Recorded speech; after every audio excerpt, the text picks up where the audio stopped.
Estamos dando início a mais um super vídeo aqui do estúdio do Valor Entrevista e hoje com uma presença marcante e encantadora, a doutora Larissa Schmidt. E o tema do nosso vídeo é um dos temas no hype quando o assunto é planejamento sucessório. Sabe por quê? Porque você vai saber tudo que você precisa saber a respeito desse tema. Doutora, seja bem-vinda ao Valor Entrevista, é um prazer lhe receber. Oi. Entrevistas descontraídas com grandes profissionais de Santa Catarina e do Brasil. Começa agora Valor Entrevista.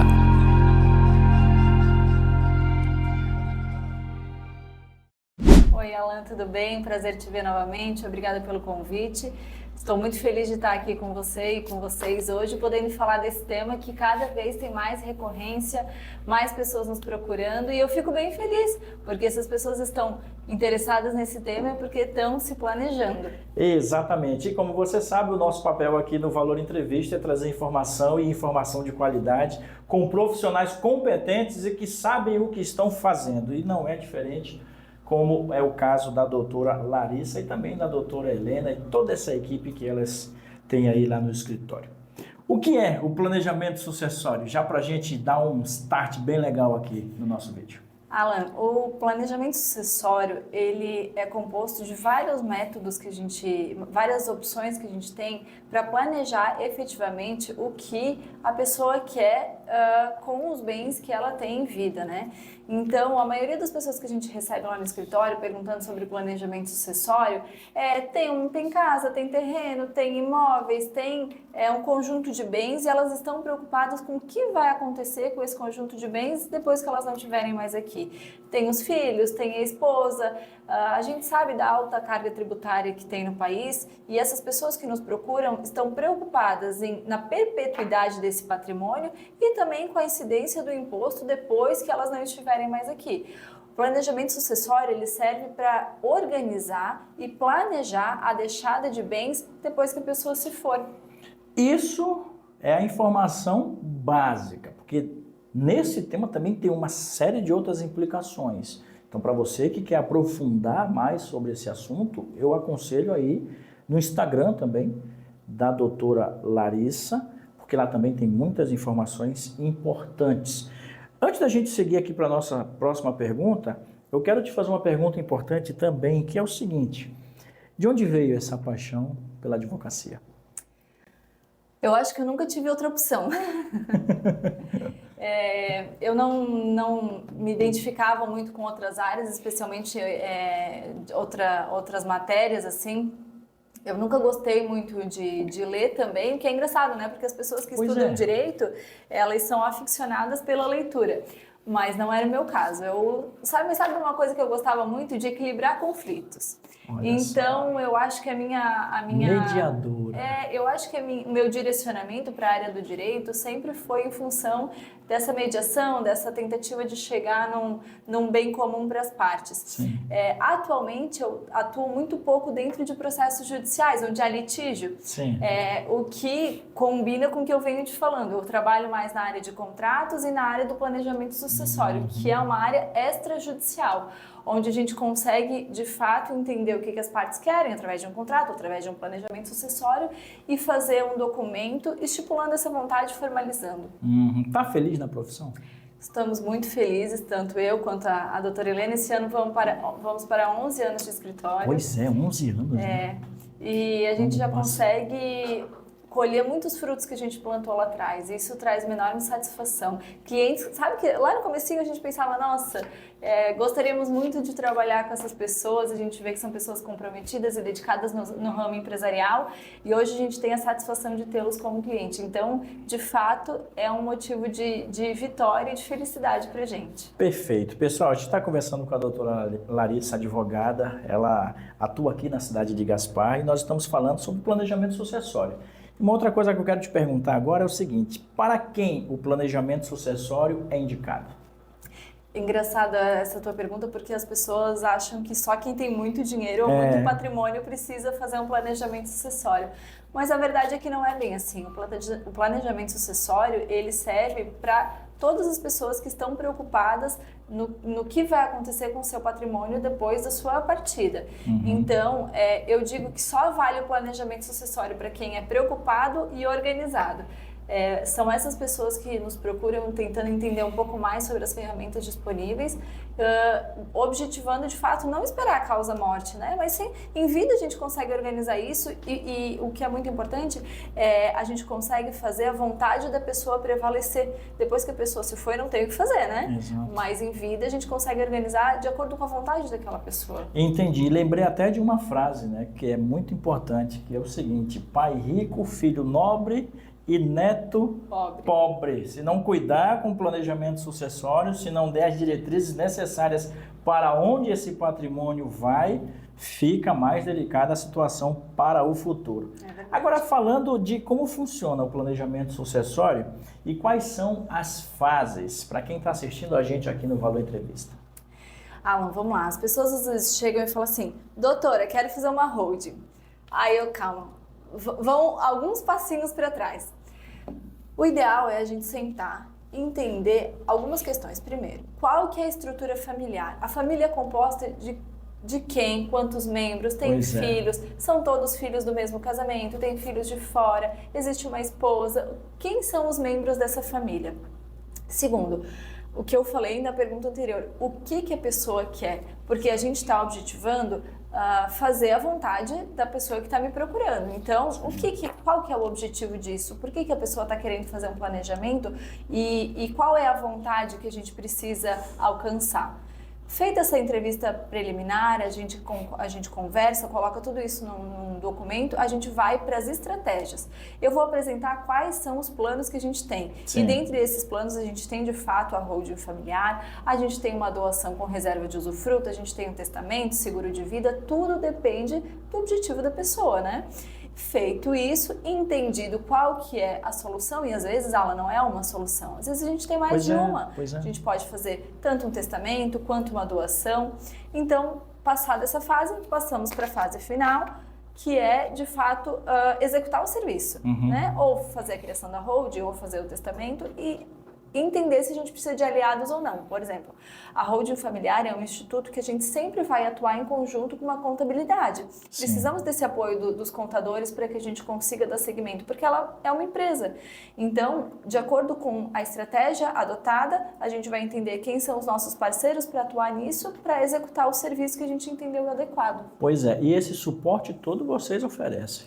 A gente oferece tanto a constituição, a elaboração, quanto a execução, né? Porque o trabalho, ele se inicia a partir do momento que a gente entende a estrutura familiar, o primeiro passo que eu conversei aqui com vocês, e ele não necessariamente termina agora, porque a pessoa ela vai adquirindo propriedade durante a vida, e é interessante que a gente sempre mantenha esse planejamento atualizado, né? Sim. Então, quando a pessoa me procura, às vezes ela tem 2, 3 imóveis, mas está planejando comprar um apartamento na praia, um sítio, e isso, se a gente tiver uma holding, por exemplo, é interessante que também vá para dentro da holding, para que o planejamento fique completo. Claro. Né? Claro.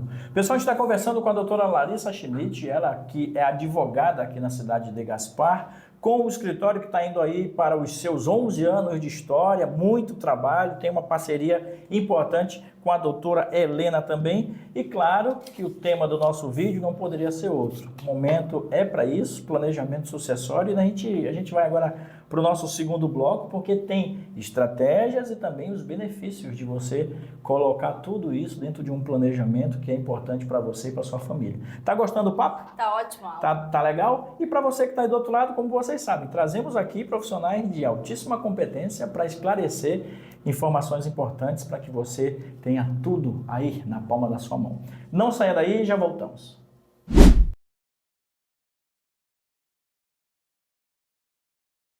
Voltando para o segundo bloco de um papo incrível com a doutora Larissa Schmidt, falando de planejamento sucessório, um tema que está em alta no estado de Santa Catarina, no Brasil e no mundo. Está todo mundo querendo proteger o patrimônio, cara. Sobretudo, e aí a doutora já deixou isso claro, não precisa ter um patrimônio enorme. Coisas simples também podem fazer parte desse planejamento sucessório. Doutora, Vamos para a próxima pergunta? Vamos lá. Como definir a melhor estratégia para cada caso? Alan, a gente precisa voltar um pouquinho e, como eu te falei, a gente precisa entender, né? Precisamos entender o que as pessoas querem quando elas falam em proteção de patrimônio e oferecer a melhor ferramenta que a gente tem. Então, vamos supor. A pessoa chega lá no escritório e fala: Larissa, eu tenho um imóvel, eu estou preocupada, eu quero... como é que eu faço para proteger esse meu imóvel? Possivelmente, depois de muita conversa, a gente chega talvez numa holding familiar.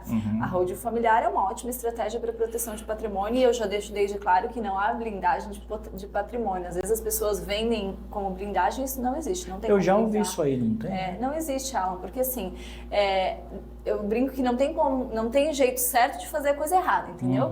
Então, se a pessoa está chegando, tem o objetivo de blindar o patrimônio porque ela tem alguma dívida ou alguma coisa que ela não quer deixar esse patrimônio exposto, não vai ser a holding, não vai ser a administradora de bens, não vai ser que vai blindar esse patrimônio. Sim. Então, assim, a ideia é proteger o patrimônio, a holding é uma ótima ferramenta, mas tenha em mente de que não há blindagem e não sou eu que estou vendendo isso, não pode ser um outro profissional também, porque, de fato, isso não existe. Sim. Tá? Agora, se a pessoa chega para mim e fala: eu tenho vários bens, mas eu gostaria que esse bem específico ficasse para tal pessoa, o que eu posso fazer? Pois é. A gente tem outras opções, a gente tem a doação em vida, a gente tem o testamento, então a estratégia depende da vontade. Sim. E essa estratégia também depende de quantos filhos, porque tem famílias antigamente, porque hoje as famílias diminuíram bastante, 14 filhos, Sim. 15 filhos, isso daí deve ser mais complicado, né? E além disso, Alan, naquela época as pessoas não tinham essa ideia de planejamento sucessório. Então não se fazia uma programação do que vai acontecer depois do patriarca falecer, da matriarca falecer, né? Simplesmente acontecia, partia-se para o inventário, porque é o caminho, se nada for feito, é o caminho natural.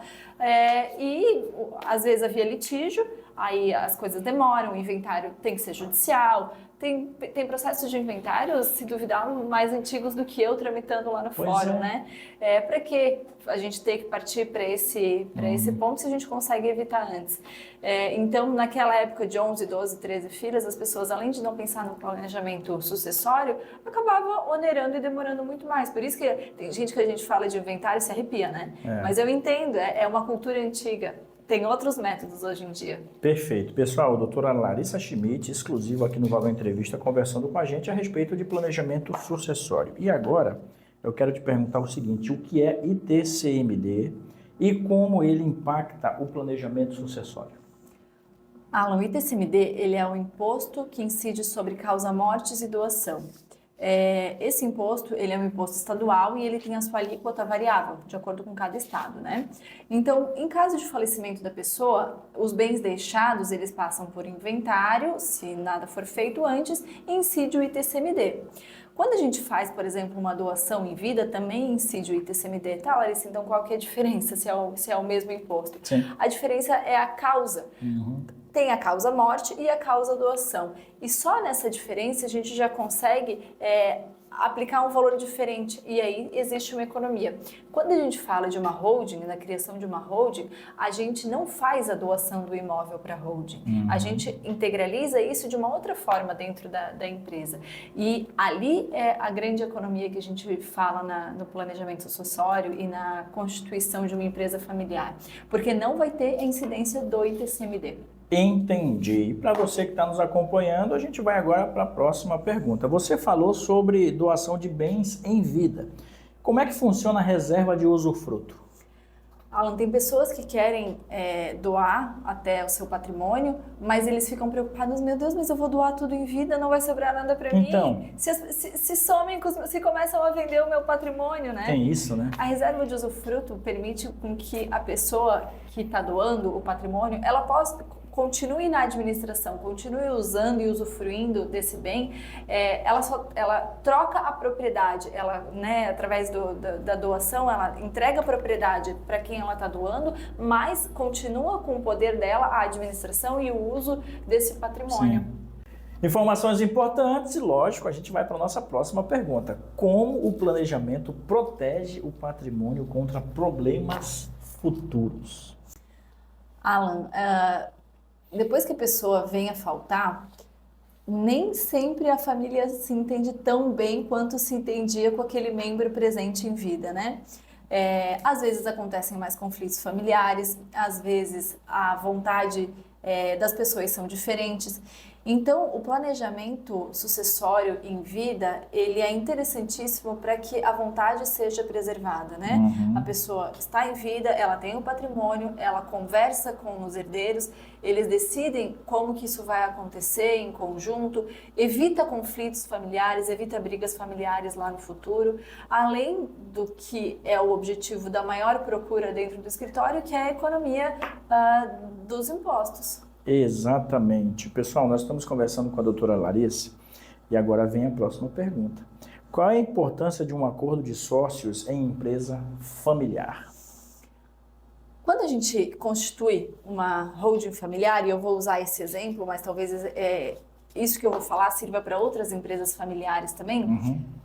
Quando a gente constitui uma holding, ela nasce... a sociedade nasce com um contrato social arquivado na junta comercial. Sim. Esse contrato social arquivado na junta, ele tem publicidade. Se eu quiser, eu vou lá, tiro uma cópia da sua holding e eu sei quais são as cláusulas que tem na sua holding familiar. Só que a gente está partindo do pressuposto que a gente está criando uma empresa familiar para atender à vontade das pessoas dessa família. E tem coisas que a gente não quer dar publicidade, certo? A gente quer deixar reservado, quer deixar entre a família. A gente não quer que qualquer um que vá lá na junta comercial tire uma cópia disso e verifique o que está escrito. O acordo de sócios ou acordo de cotistas é um documento particular entre as pessoas que a gente faz, todo mundo assina e é o que vale de regra entre eles. Por exemplo, depois de quanto tempo eles querem vender esse imóvel que está dentro da holding familiar? Isso a gente não vai levar para dentro do contrato social. Isso a gente decide aqui através de um acordo de cotistas. Vamos supor que sejam os irmãos, né? Os irmãos assinam esse documento e é a regra que vale entre eles, a lei entre eles.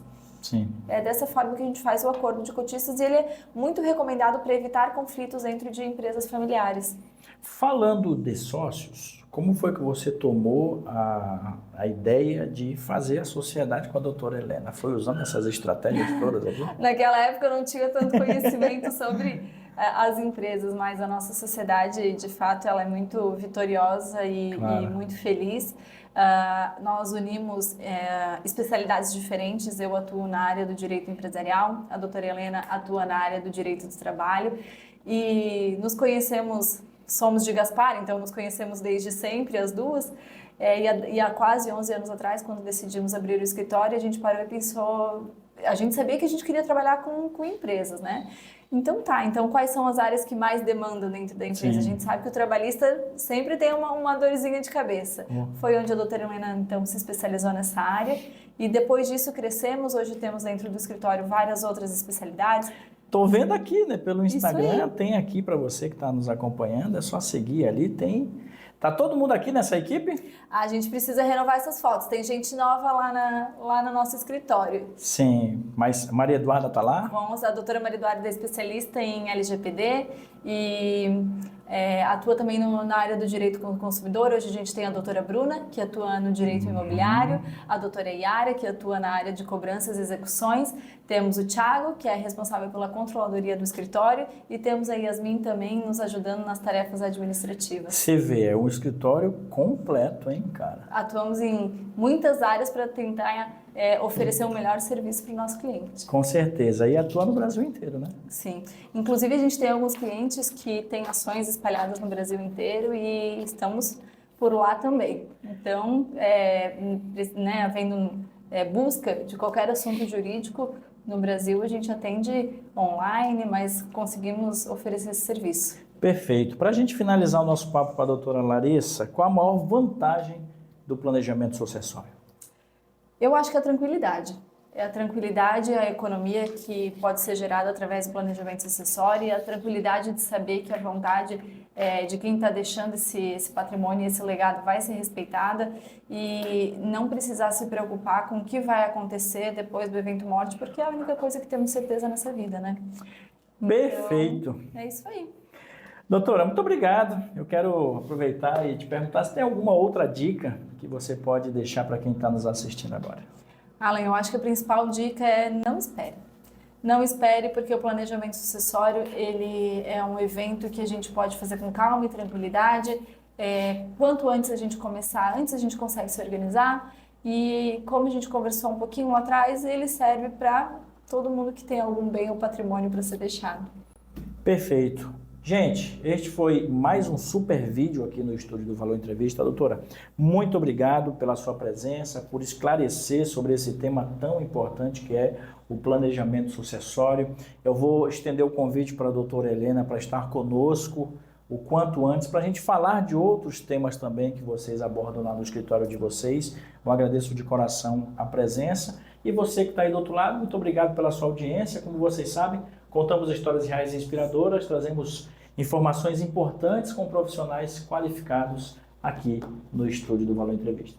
Voltamos na semana que vem com mais novidades e novidades boas aqui. Um abraço. Tchau.